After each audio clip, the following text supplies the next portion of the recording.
Welcome to Zork4. I'm Paul, here to level up your 5e game, and today we've got something a little different for you.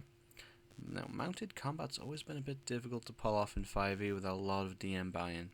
The only way to get your mount before now without purchasing one was through the Paladin's Find Steed spell, and even then that wouldn't come online till 5th level, and if you wanted to be sure you could ride it through a dungeon, you'd have to be a small race and then go with a Mastiff. But times change and our options change with them. Now we have a new option, the mounted battlesmith. The concept for this is nice and easy. We are basically just going to be a small race, be a battlesmith, and then ride our steel defender.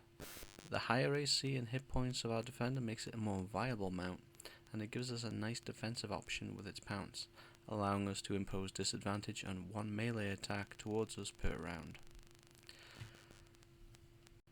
Now, you could pick any small race for this, mechanically it would work the same.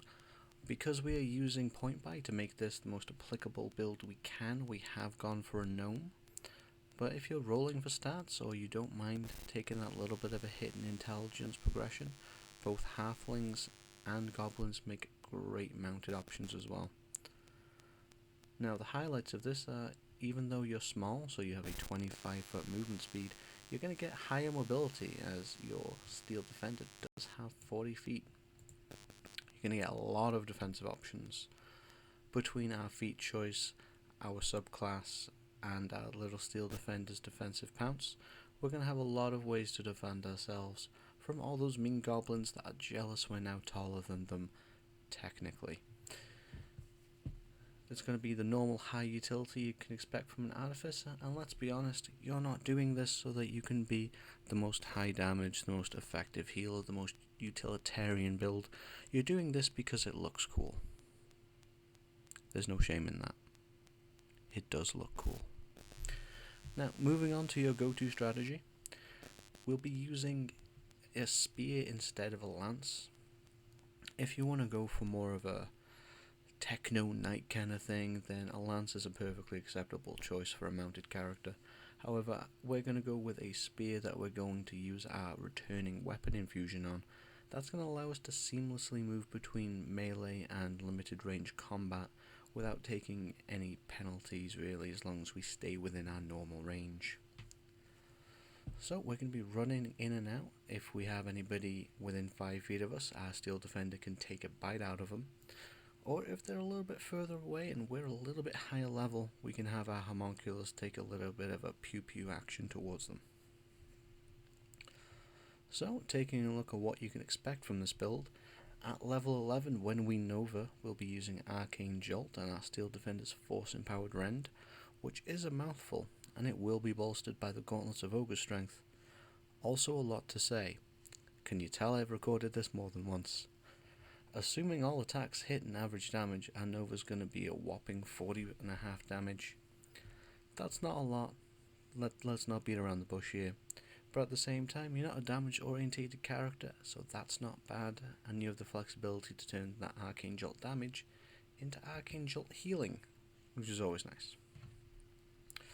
Overall, it's not bad for our little science nerd, and we do have some additional considerations. It is magical and partly force damage, so resistances are likely to come up, and if you push this to Artificer 15 and beyond, your jolt damage will double. Now, on screen you will see a chicken dinner snapshot, a very useful point buy calculator for 5th edition. A link to that will be in the description down below, as well as a link to this handy build document video, free of charge. You're welcome, I know.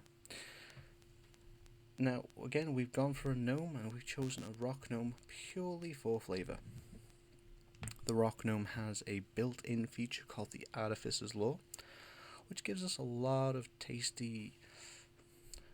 It's underwhelming. I'm not going to be...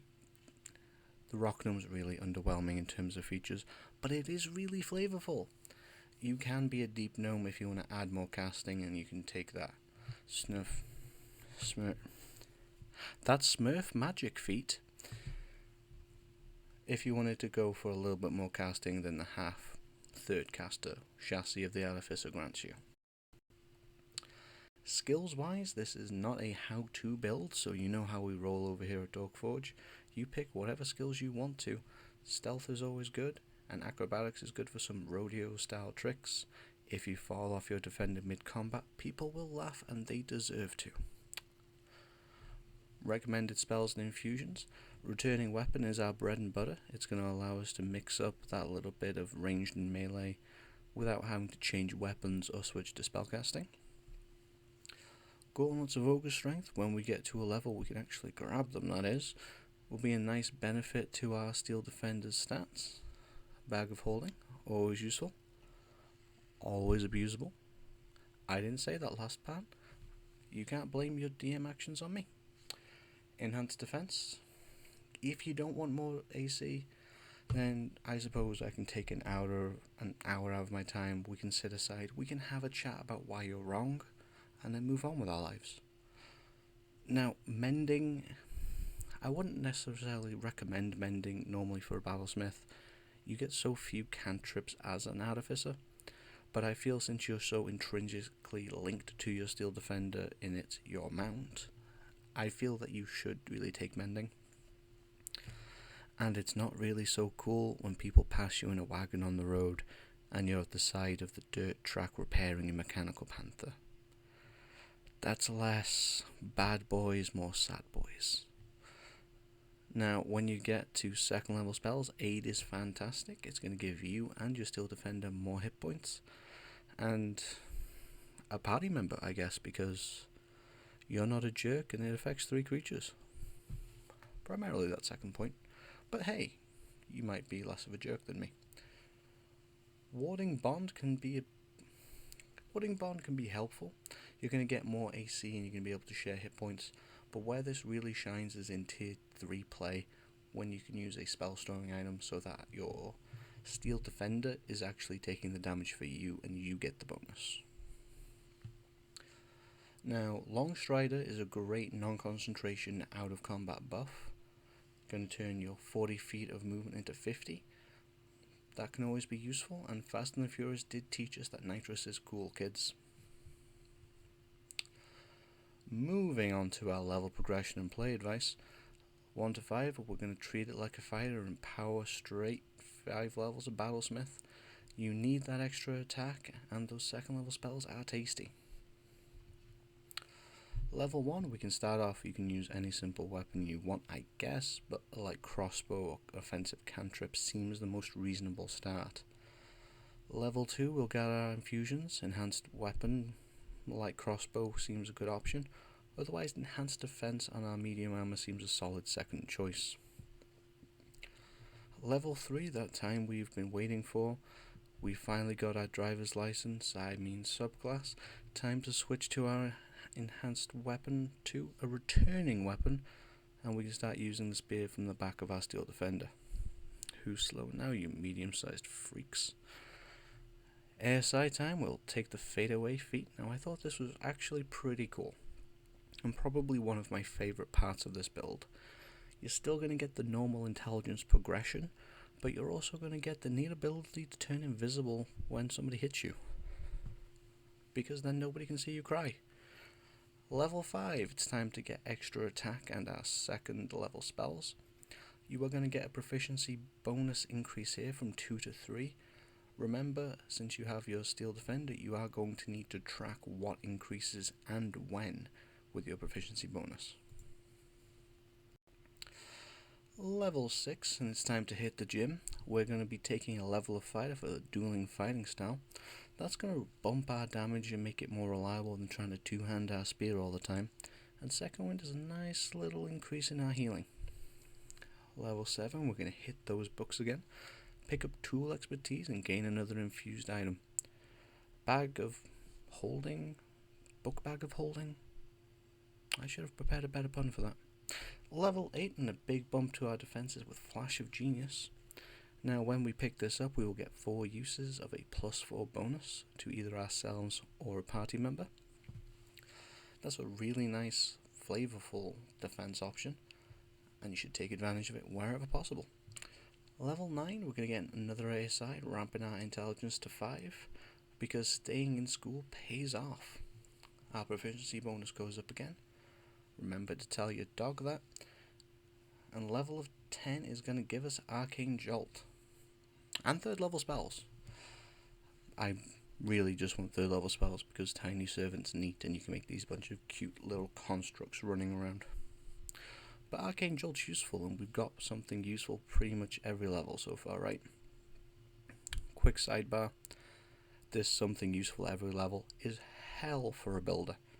Artificer is so good pretty much every level that it's really hard to multiclass with. But I think we did it. Level 11 we're going to get Magic Item Adept, so we can have another attunement slot and steal whatever items we can get from the other party members if there's no rogue in the party already doing the same.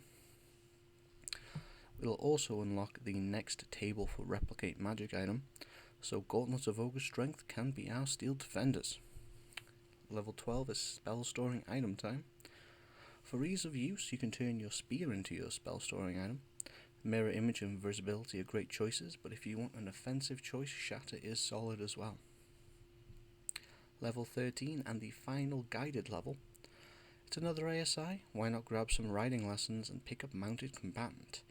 It could really pay off, and I'm sure your Steel Defender would appreciate not getting smacked in the face quite so often. Unless it takes the wrong turn. Boys gotta learn. Now, advice for higher level play. If your game starts or goes beyond level 13, then you really need to decide what you want to prioritize. If you want 4th or 5th level spells, then continue to pump Artificer. This will give you more hit points for your Steel Defender, and more infusions and access to the higher tables of Replicate Magic Item. Hello, Amulet of Health. Now, if you want to raise your martial ability, which I kind of lean towards in this build, then I would say take more fighter levels, only going up to 4 fighter levels total, to get Action Surge and a subclass. Can you tell what subclass we're going to cover first? Are you reading the guide, or do you just know me by now? It's Battlemaster. Battlemaster's really good. But we can suggest something else as well. Cavalier, purely because of the name, is also pretty good.